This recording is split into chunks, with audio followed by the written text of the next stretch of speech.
کیا سفر کا مہینہ منحوس ہے؟ کیا سفر میں شادی کرنا جائز ہے؟ کیا سفر کی آخری بدھ کو آپ صلی اللہ علیہ وسلم نے صحت مند ہو کر غسل فرمایا تھا؟ کیا سفر کے آخری بدھ کو چوری کی رسم کرنا جائز ہے؟ کیا آپ صلی اللہ علیہ وسلم نے سفر کے نکلنے کی خوشخبری دینے پر جنت کی خوشخبری دینے کا وعدہ فرمایا ہے؟ اگر آپ ان تمام سوالات کا جواب جاننا چاہتے ہیں تو اس ویڈیو کو آخر تک دیکھیں۔ بسم اللہ الرحمن الرحیم، نحمد و نصلی و نسلم علی رسولہ الکریم، اما بعد۔ سفر کا مہینہ شروع ہونے والا ہے۔ اس مہینے کے بارے میں یہ بات مشہور ہے کہ سفر کا مہینہ منحوس ہے۔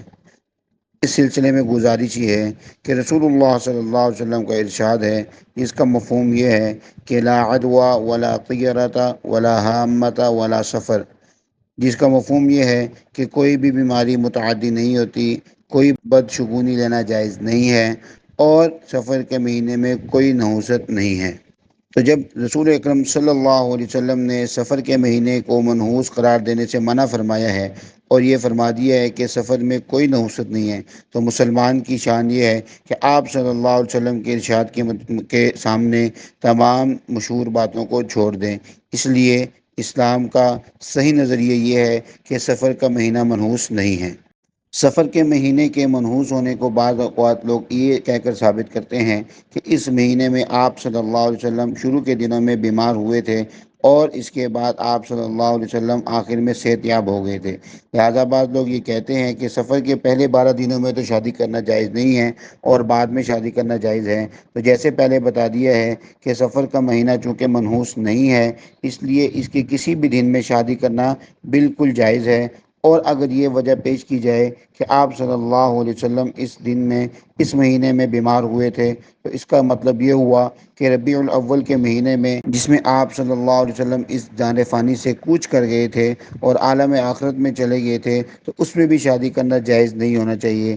حالانکہ ربیع الاول کے مہینے میں شادی کرنا بالکل جائز ہے، اس میں اسلام میں کوئی قباحت نہیں ہے۔ ہاں، اگر قباحت ہے تو اس میں ہے کہ شادی کے موقع پہ اللہ جل جلالہ کے حکموں کو توڑا جائے، اور وہ قباحت جس طرح محرم کے مہینے میں ہے، اسی طرح سفر اور ربیع الاول اور سال کے 12 مہینوں میں ہے۔ بعض لوگ یہ کہتے ہیں کہ سفر کے آخری بدھ کو آپ صلی اللہ علیہ وسلم اپنی بیماری سے صحت یاب ہو گئے تھے، اس لیے وہ اس دن چوری کی رسم کرتے ہیں، جس میں وہ خوشی مناتے ہیں اور مٹھائی باندھتے ہیں۔ حالانکہ بات ایسی نہیں ہے، بلکہ سفر کے آخر میں آپ صلی اللہ علیہ وسلم کا مرض شدید ہو گیا تھا، اور جس کی وجہ سے آپ صلی اللہ علیہ وسلم بیمار ہو کر تو ربیع الاول کے شروع میں آپ صلی اللہ علیہ وسلم اس جہان فانی سے کوچ فرما گئے تھے۔ اس لیے اس دن کو، سفر کی آخری بدھ کو، چوری کی رسم کرنا بالکل بھی جائز نہیں ہے۔ اور اس کے اگر یہ بات نہ بھی ہوتی، یعنی آپ صلی اللہ علیہ وسلم بیمار نہ ہوتے، تب بھی آپ صلی اللہ علیہ وسلم کے بیمار نہ ہونے کے باوجود بھی اس دن چوری کی رسم کرنا جائز نہیں ہے، اس لیے کہ اسلام میں رسومات کی کوئی گنجائش نہیں ہے۔ آخر میں ایک مشہور حدیث، جو کہ حدیث تو نہیں ہے لیکن لوگوں کی زبان پہ وہ حدیث مشہور ہے، وہ الفاظ اس کے یہ ہیں کہ من بشرنی بخروج سفرہ بشرتہ بالجنہ۔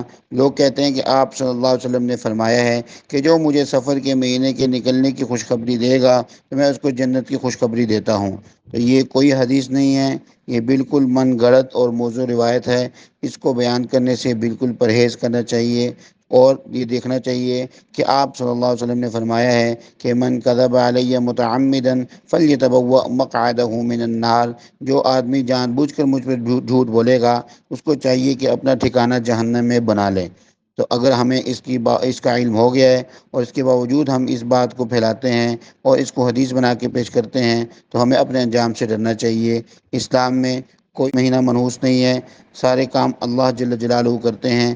اللہ تعالیٰ فرماتے ہیں کہ ابن آدم مجھے تکلیف دیتا ہے، وہ زمانے کو برا بھلا کہتا ہے، حالانکہ زمانہ تو میں ہوں، یعنی جو کام کرتا ہوں وہ تو میں کرتا ہوں، زمانہ کوئی کام کسی کا نہیں کر سکتا۔ وآخر دعوانا ان الحمد للہ رب العالمین۔